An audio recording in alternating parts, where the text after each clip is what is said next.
Halo semuanya, kembali lagi di settingan kita yang belum settingan movie karena malas naikin kamera karena kita habis beracara lah di tempat ini. Iya, jadi kita seadanya aja di sini ya. Iya, kita bakal ngomongin film 24 jam bersama Marbot ya.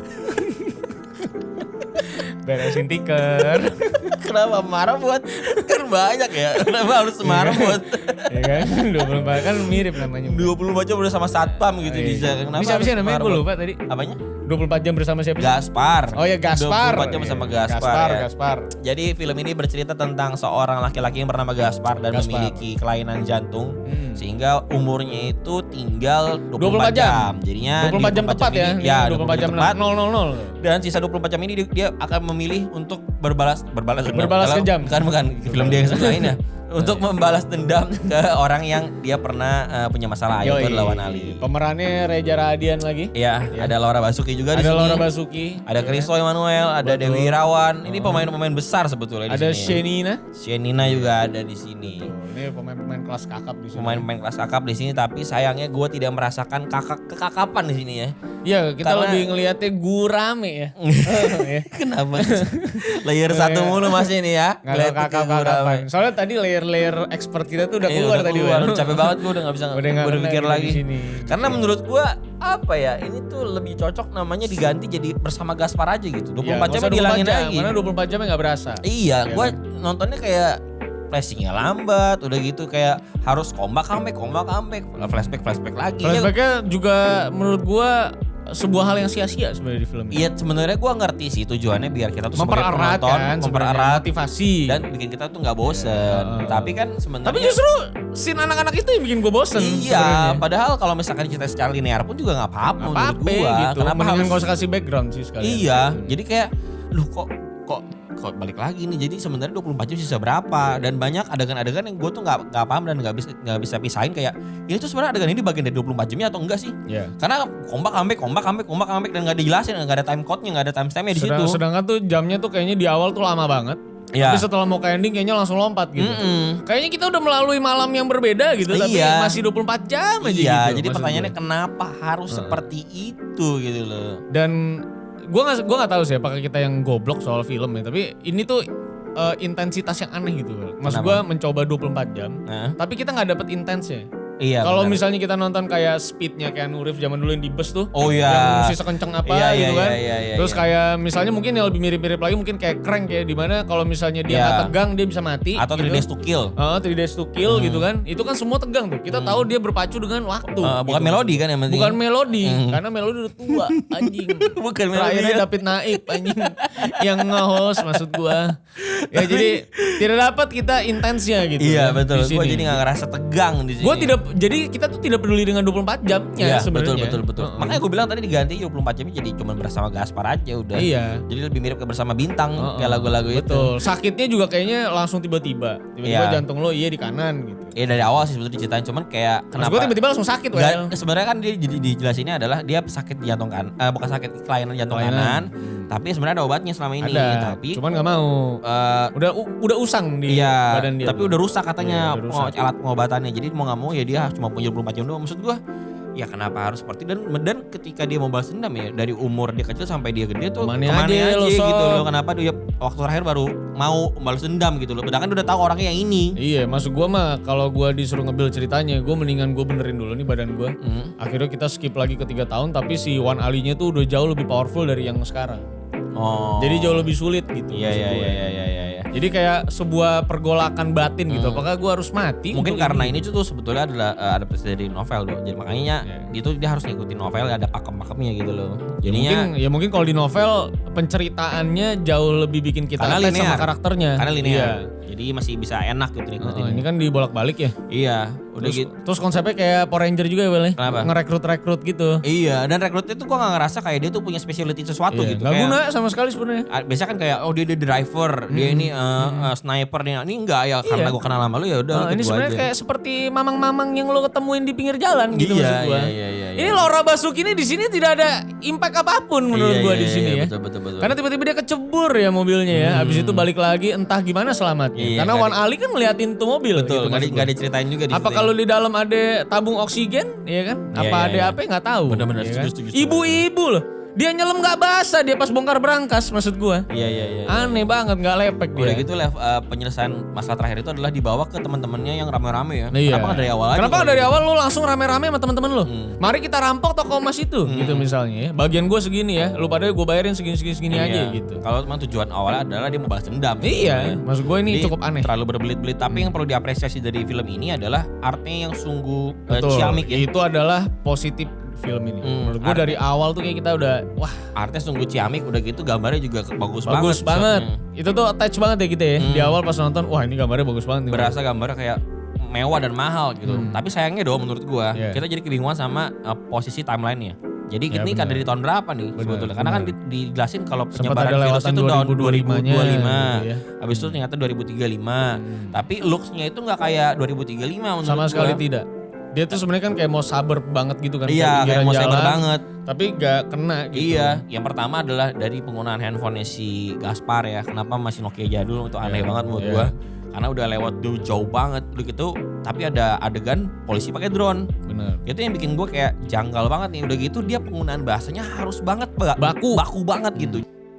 Jika kau ingin merampok, urungkan saja. Pemiliknya sangat berbahaya. Jadi kita akan merampok toko itu karena kotak hitam atau karena pemiliknya menjual anaknya? Jadi bikin gua ngerasa kayak nggak mungkin deh 2035 sebaku ini gitu loh. Dan settingan metronya, keretanya tuh kereta tua gitu. Kenapa nggak dicyberkan gitu? Iya, gitu loh. Kenapa nggak dibikin lebih future lah gitu ya? Lebih future lagi. Padahal kalau misalkan tadi kita ngomong ini adalah imajinasi sutradara yang liar, ketika kita ngomong timeline-nya, harusnya dia juga bisa liar juga untuk nentuin tema-tema apa nih, konsep artis seperti apa gitu. Ya jadi kayak sayang banget aja sih menurut gua di situ. Padahal secara art dan gambarnya tuh udah oke banget. Cuman ya positioning timeline-nya kita nggak ngerti sih menurut gue gitu. Dan kita tuh nggak punya attachment sama seluruh karakternya. Karena kita nggak dikasih waktu buat kenalan. Gitu. Betul. Jadi slow pace tapi nggak ngenalin karakter apapun gitu. Iya, jadi kayak si Kik itu kenapa begitu. Cuman dia diceritain adalah karakter yang pernah punya crush sama si gitu doang tapi bro, sama si maksud Gaspar. gue. Terus si Jetnya juga nggak diceritain juga dia siapa, bener-bener kenapa gitu doang. begitu, cuma dikasih omongan doang Iya, gitu. Terus si Yadi gitu. Bahkan si Shenina itu siapa sebetulnya? Siapa? Sidekick kah? Apakah maksud gue setidaknya di awal kalau film-film Hollywood nih biasa ada build up dulu mereka berdua tuh duo ngapain dulu gitu. Iya benar. Habis itu baru kayaknya after hour-nya kayak gimana gitu. Nah ini tuh kayak langsung tiba-tiba ya ketemu kayaknya udah akrab banget, udah sidekick banget nih. Sedangkan hubungannya kita nggak tahu kayak apa. Iya betul. Di sini tapi kalau misalkan secara karakter sih gue sih puas ya melihat mereka semua ya. Kayak pas sih. Kalau ngomongin actingnya dan ada obat. Ya namanya nama-nama besar ya, ada Reza Rahadian ketemu Dewi Irawan sih udah hancur. Iya, Reza Rahadian ketemu Laura Basuki, ketemu Christo, ketemu Salpriadi bahkan juga bagus banget. Betul. Shenina pun juga tetap top notch performance-nya, luar biasa sekali. Watak-watak mereka ini luar biasa. Cuman sayangnya memang karakter development-nya yang kurang. Iya betul. Dan tadi art yang tadi kita bilang ya. Saya sih sebetulnya menurutku udah oke banget sih. Sebenarnya ini popcorn movie ya bisa dibilang ya.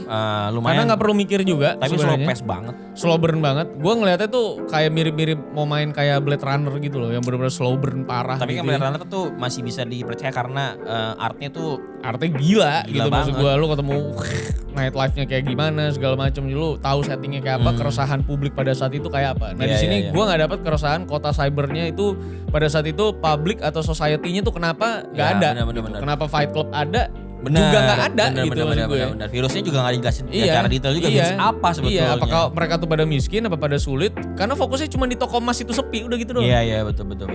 Itu sih. Jadi kalau misalkan kita ngomong secara keseluruhan sih menurut gua ya masih bisa dinikmati lah. Bisa.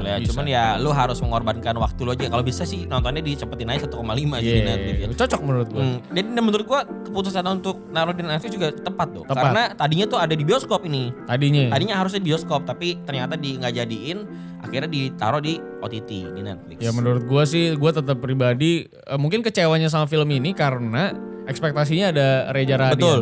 Karena nama-nama besar yang ada di belakangnya sih menurut gua. Karena kita kadang believe sama aktor yang main kan. Karena kita yakin bahwa aktor ini memilih project ini karena mereka percaya betul. Ya. Menurut gue sih kayaknya ini tadinya tuh di skrip tuh kayaknya linear, tapi ketika editing kayaknya bosan deh nonton linear begini, di puzzle-puzzlein lagi sama dia. Ya, tapi jadinya 24 jam yang gak ketemu, Bray. Iya, jadi gak berasa 24 jam jadinya ya. Karena setiap perpindahan scene gak ada timestamp-nya, Wel. Tiba-tiba timestamp-nya suka-suka diajak kayak udah mau kelarin film gitu ya. Ya udah gituin dah gitu. Iya benar-benar.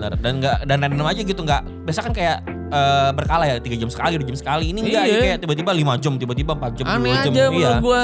Agak random sih sebetulnya. Banyak banget film-film soalnya yang kayak gini konsepnya kayak Italian Job yang harus pakai waktu juga. Kalau nggak salah 60 minutes juga tuh yang harus masukin mobil-mobil itu cepet banget.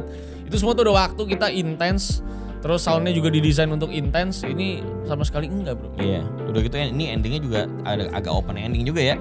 Jadi kayak bikin kita tuh sebagai penonton tidak merasa terpuaskan. Bener. Jadi nilai. Apakah si Gaspar ini betul-betul meninggal? Ya dan apa tujuannya juga, maksudnya si setelah Kirana mati ini ya sudah gitu. Kirana ini maksudnya beneran kecil atau apa nih maksudnya, gue juga gak ngerti gitu. Kenapa sih lo harus segitunya sama Kirana di tahun ini gitu? Iya di tahun sejauh ini gitu loh. Ketika lo udah tidur sama Kick padahal lo punya Laura Basuki lo, masih Laura Basuki kepikiran itu Kirana. kan mantep gitu maksud gue. Apanya? Actingnya. Oh actingnya. Perannya. Laura Basuki kalau aktor, kalau senjata Laura Basoka.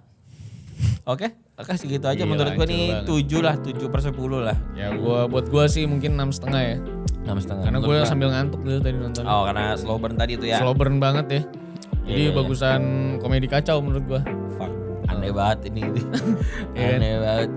Tapi sebenarnya ada komedi dikit tadi Dok, cuman gak berasa aja komedi sama Dewi Wirawan. Dewi Wirawan yang ngomong ulang-ulang. Iya, itu tapi doang. karena slow burn banget gue udah gak lucu sih. Kayaknya menurut gue ini scene bisa gak dicepetin gitu kalau gue.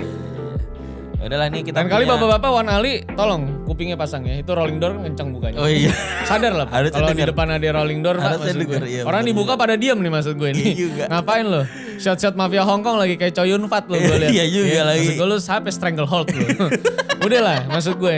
Janganlah yang gitu-gitu ya. Bener. Bawa pistol juga gak guna. Pistol lo di ngeri-ngeri. Kayak Borderlands gue lihat tuh udah kayak digurun tuh kalau senjatanya. Gak dipakai guys maksud gue. Ujungnya dipukulin dia di garasi. Iya juga ya. Aneh banget. Aduh. Ya gitu aja lah ya. Segitu aja, tapi kalau misalkan mau kasih kita sumbangan boleh di Saweria karena kita sedang menuju ke 500.000 untuk nge-review film para betina pencari iblis. Pengikut iblis. Ya, pokoknya pengikut atau pencari lah pokoknya. Ya, selalu yang kedua pokoknya yang Adipati Dolken udah merah, udah habis direbus di sini. Pokoknya protagonisnya miskin tapi punya kulkas di desa. Udah gitu deh. Ya pokoknya di sini kita akan upgrade lah kulkasnya lah. Ya, jadi bantu. Kulkas nugget ntar kita kulkas nugget jadinya ya. Mimpi buruk guys. Mimpi buruk. Gila kaget gua. Udah segitu aja. Sampai jumpa semuanya di 2 video terngantuk kita ya. Iya. Nanti lain kali kita lucu lagi deh. Iya, ini udah. Yang penting kan MNG itu lucu banget. MNG lucu banget. Tapi lucu banget. Ya udah cukup lah menurut gue. Kan gak harus lucu terus kita, ya kan? Ya. Jadi sampai jumpa semuanya. Ya. Jangan lupa like, share, subscribe ya guys. Iya, Instagram kita juga diikutin ya karena udah mulai niat udah bikin video nih gua. Dadah. Dah.